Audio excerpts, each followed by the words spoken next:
fluently, faster, faster. Speed, speed, speed. Improve your English faster. Learn faster. Succeed faster. In any part of life. Everybody wants to succeed faster. Everybody wants to improve faster. Everyone wants to learn faster. So what's the secret? What's the secret? The secret is something I call the engine of effortless English. I describe this in my book, The Engine of Effortless English.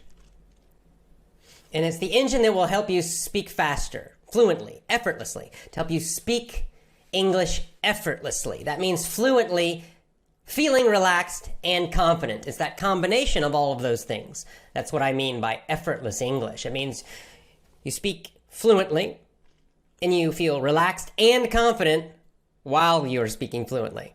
So there's there's an emotional part, how you feel, and then there's the performance, speaking fluently. Both important, because one of the main problems I hear from you, and we're live right now on YouTube, so hello, everyone who's saying hello on YouTube live. I will answer your questions later in the show. So right now, those of you watching live, please be patient, relax. I'm going to talk about this topic, and then I'll get to your questions later in the show. So one of the main problems people tell me all the time, AJ, I feel nervous when I speak English. AJ, I feel embarrassed when I speak English. I feel shy when I speak English, right? And of course, they feel hesitant, and they have these problems getting the words out. And part of that's an emotional problem, and part of that's a fluency problem. So we have to take care of both so that you speak effortlessly faster, getting faster results. So in my book, Effortless English, I make an analogy. An analogy is it's a metaphor. It means we compare it to something else. Let's imagine. Imagine two cars. One is an old, slow car. We call these junky cars. Junky meaning kind of old, falling apart, not nice. Old and slow, an old, junky car. Now, if we imagine that learning English is like a car, what does that mean? Well, it means that there are kind of two important parts to the effortless English system and to learning English.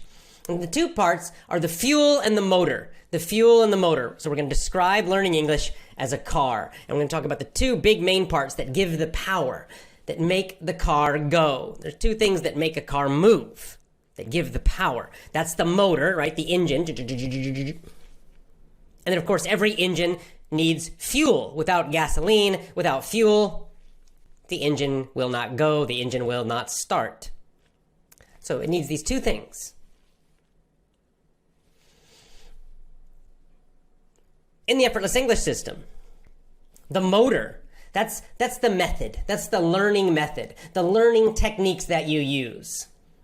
So with an old, slow method, what are the techniques? Studying grammar, memorizing grammar rules, memorizing vocabulary lists, taking tests, using textbooks, sitting in a classroom on your butt, not moving, getting bored, getting stressed, often listening to a teacher who cannot speak English well, often listening to a teacher who speaks more in your language than English during the class. That's a bad motor. It's a bad technique. It's a bad method. So what's the fuel? What is the fuel? When I talk about fuel or gasoline for learning, that's your emotion. That's your energy. That's your motivation. So now you can see we have these two very important parts for learning English.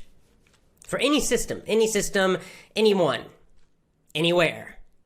There, on one hand, there's the emotion, the motivation, the energy that you have, or that the teacher has, or that the whole group has.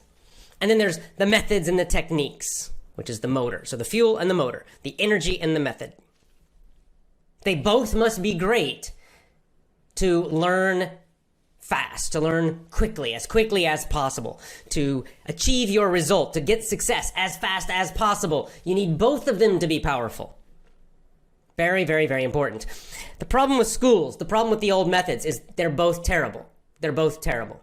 The techniques, the methods are terrible. So it's like having an old broken motor, right? You're using grammar, you're trying to memorize grammar rules. You're taking all these tests. You're using textbooks, trying to memorize vocabulary lists. All those terrible things, they don't work very well. They're very, very, very boring and very, very, very, very slow. Not effective. An old, junky, bad motor. But the other problem with schools and the traditional methods is that the fuel is also very, very bad. Meaning there's low energy. I have taught in schools. I have seen schools. I was a student for a long time, part of my life. And 99.99999% of classes are super low energy. What do people do? They just sit in their chairs. Low energy. And listen to the teacher talk and take some notes. Maybe occasionally they get up and do a little activity where they chat with each other for a few minutes, doing some activity from a textbook. Low energy and boring. As a result, many learners become bored in general with English, so that even when they're trying to learn at home, they're kind of bored. They've got low energy, they're tired, they're stressed.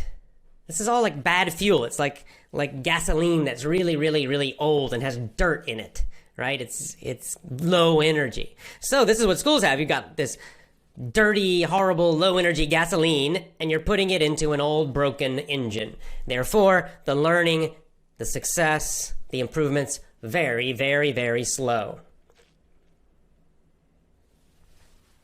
So effortless English is like an F1, Formula One race car. Now here's the good news. The techniques, the method, I already do that. In my courses, I've recorded my courses. I already am using a fast, strong, powerful motor.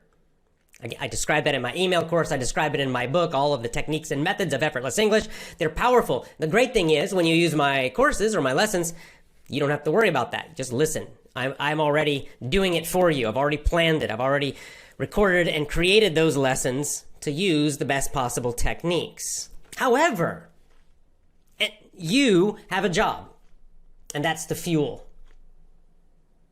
Because I can try to inspire you, I can try to get you motivated, but really that's your job. You must do this every day. See, a great method, even a great method like effortless English, if you put in bad fuel, right? If you're negative, if you're low energy, then you still will not get the best results.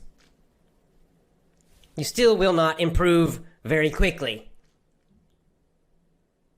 So you have a responsibility too, and that is to raise your motivation and raise your energy as high as possible. You must energize yourself. Now, in my Power English course and also in my book, I give you lots of techniques about how to do this. In my podcast, I tried to give you motivation and inspiration and to energize you as much as I can. So I'm doing everything I can to try to help you get energized, get excited, be enthusiastic, be positive.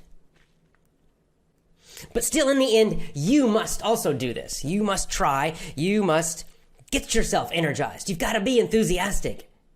You've got to be motivated and inspired. You create the fuel. I'm giving you the method, but you create the fuel. You must do this. And it's not just English. It's not just effortless English. It's anything you want in life requires this, okay? To succeed, you must have this. You want to start your own business? Well, you better be very, very, very high energy. If you're low energy with your business is going to fail. If you're negative, you're going to fail with business. Or if you want to just change careers and be a freelancer, or you have some other big dream and something difficult you want to do, you better be energized. You must be energized and focused and positive and motivated and inspired about it every single day. That's what winners do. What you put in is what you receive. What you put in is what you get out. If you put in low energy, you get back low results. slow improvement. If you put in negative energy, negative emotions, negative attitudes, you get back failure.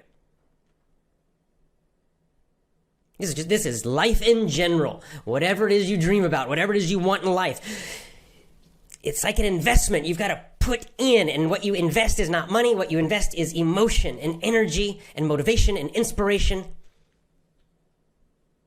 And then what you get back is success and happiness